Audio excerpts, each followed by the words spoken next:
الاهلي اللي واخد في شرق افريقيا، اللي مدي افريقيا بالجزمه وبيناموا من المغرب، يخسر بجول من نفسنا. كان هو لو عنده الجراءه كان طمع في المباراه وكان خلصها من هناك. وتبديل امام عاشور مع اكرم توفيق ده اوحش تبديل عمله. انت كنت شايف ان كولر يمشي من امتى؟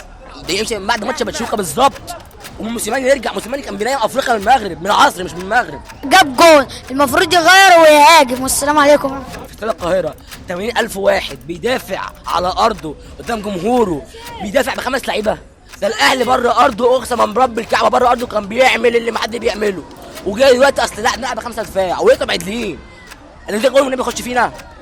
سؤال واحد بس، ده يخش جول يخش فينا احنا. انا بقول بسم الله الرحمن الرحيم، كولر لازم يمشي. ازاي لعب الخطه الشوط الاول وجاب جول؟ المفروض يغير ويهاجم. والسلام عليكم. 70,000 مشجع في الماتش يروحوا زعلانين بسبب الكوره. وتبديل امام عاشور مع اكرم توفيق ده اوحش تبديل عمله.